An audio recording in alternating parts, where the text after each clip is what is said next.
morning, everyone. Another Sundance review, and this is the much anticipated Kiss of the Spider-Woman, starring J-Lo, Jennifer Lopez. This is based off the Broadway musical that's based off of the 1985 film adaptation that's based off of the book that's written in the 70s. It's gone through quite the evolution. Ryan, go ahead and set the stage up for us. Sure. Well, as you mentioned, this first film adaptation of this story was nominated for Best Picture in the 80s, which won William Hurt his Oscar. This musical retelling is directed by Dreamgirls director Bill Condon and takes place during the backdrop of the Dirty War, which was a military dictatorship in Argentina during the late 70s. It's in an Argentinian prison where two prisoners form an unlikely bond and share stories from films to help escape the horrors of their imprisonment. So I know you've seen the original. I haven't. I was going to watch the original, but I thought it'd be nice to get both perspectives. We'll go with that. And being new to this story, I really enjoyed the dual worlds of like the gritty prison drama versus the, shiny dream world that they've created for themselves. Overall, I was entertained and I found it to be really sweet.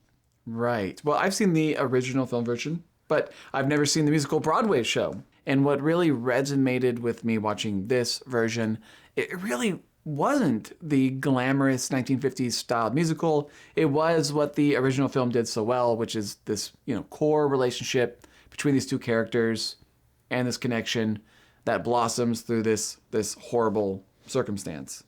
To me, I honestly was drawn to the musical part of it a lot more than you, because I think it adds a sense of escapism and fantasy, not just a straight drama. And I think this story really needs both the serious drama undertone mixed with the fantastical elements of the musical. It lightens everything up from being, too serious. Also, I really enjoyed the performances all around. All right, well, let's talk about the performances. I think the real standout for me, I believe for you as well, it was Tonatiuh, right?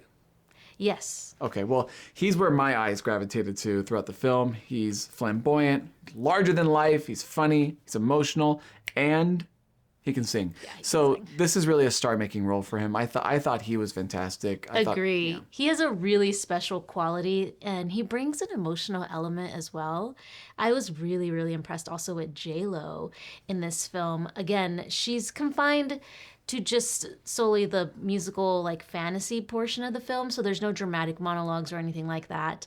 Her acting is minimal. It's more of a display of her singing and dancing that she's great at. So let's talk about what you just said, the musical elements, because that's what really sets the original apart from this one. So similar to Chicago in the sense that nearly all these fantasies take place in the minds of inmates leading into these musical sequences. These characters find escapism in retelling an old film called Kiss of the Spider-Woman. Luis Molina, the character Tonatiuh is playing, he retells this film from his memory, which stars this classic screen actress named Ingrid Luna, which is kind of a Rita Hayworth type of character. Well, it's more of like a Dolores Del Rio type of character, but she's, of course, played by Jennifer Lopez. And she was really great in the role and pretty un-Jennifer Lopez-y, I don't know how else to describe it, in her acting. Yeah, I think her dancing is where she really shines. I think we all know that's kind of her forte, dancing. But it's really nice to see her, be able to display that talent and other of her talents in this movie. Again, she is confined to just the musical portion of the movie, so there's not much of an opportunity for her to show off her acting chops per se, but the acting that she does do, she does pull off. And again, her singing and dancing, top notch.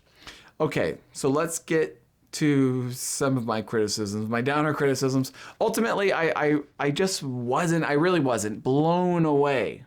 I liked it, but I wasn't blown away with the musical within this film. So one would say, I think that it's shot in this true golden age musical style where, it's framed intentionally flat and wide enough so you can avoid flashy cuts, so you can really take in the dancing, which I appreciated.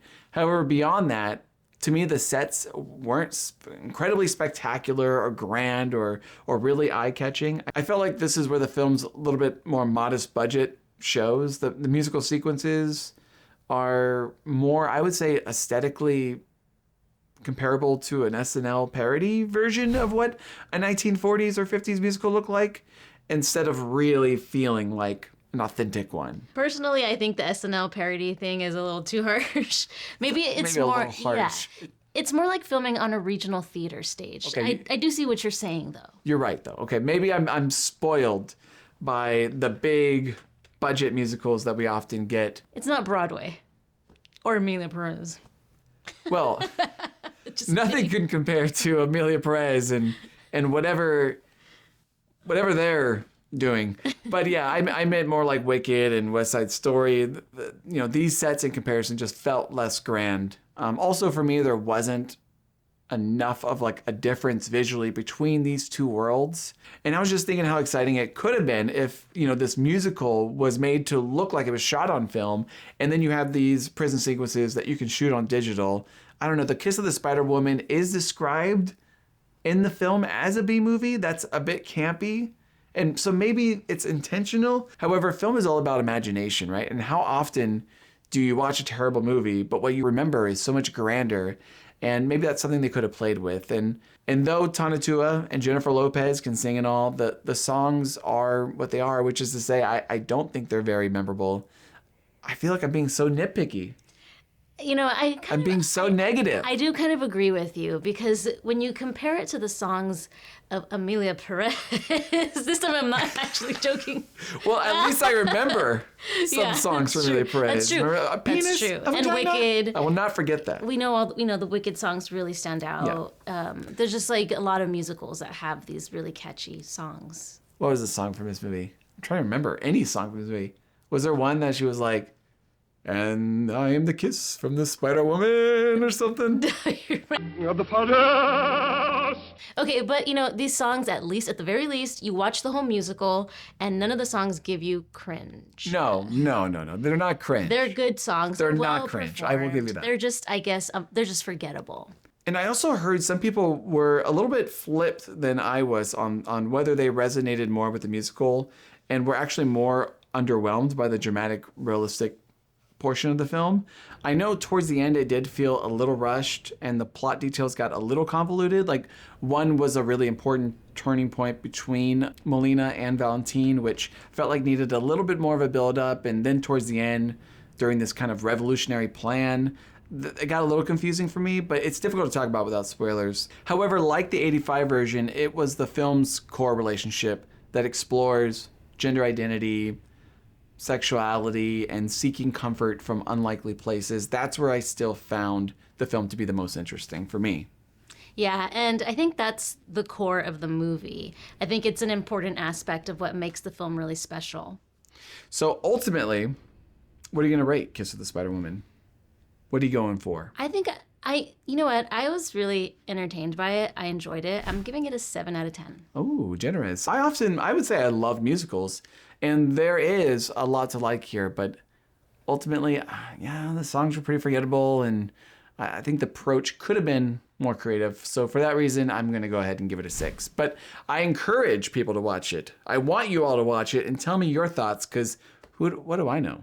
Is there any Oscar potential, do you think, with this film at all? Again, what do I know? There are a lot of people who are watching this video solely to see if Jennifer Lopez is going to be nominated. You know that, right? Okay. So is she? So if this was the drop in the fall season, I feel like the year would have to be pretty darn weak for this to gain a lot of major traction. I know this year in particular was a great year for musicals. However, I don't think the original play is as beloved, let's say, Wicked. So I'd be surprised to see this pop up in picture, to be honest. What about Jennifer Lopez, though? Specifically, like her? She was really, really great in this. She was really good. She was great. But is she going to be nominated? No, I personally, I don't see it long term. There's some people who do, though. Again, what do I know? We'll have to see. We didn't expect Amelia Perez to do as well as they did at That is the very Oscars. true. So That is very true. musicals might be the new thing. There you go. There you have it. We have more Sundance reviews coming your way with this stick in the mud over here. Just kidding. So hit the subscribe button below, follow us on socials, and as always, thank you so much for watching. And until next time, everybody, we'll see you at the Oscars And at Sundance. and at Sundance. I liked Kiss of the Spider Woman. I did. I liked it. I enjoyed it. I gave it a lot of compliments. Did you? Yeah, J-Lo was really good. I feel like that's what you said about Selena Gomez when you first saw Selena Gomez. And No, that one I didn't mean it. This one I mean it.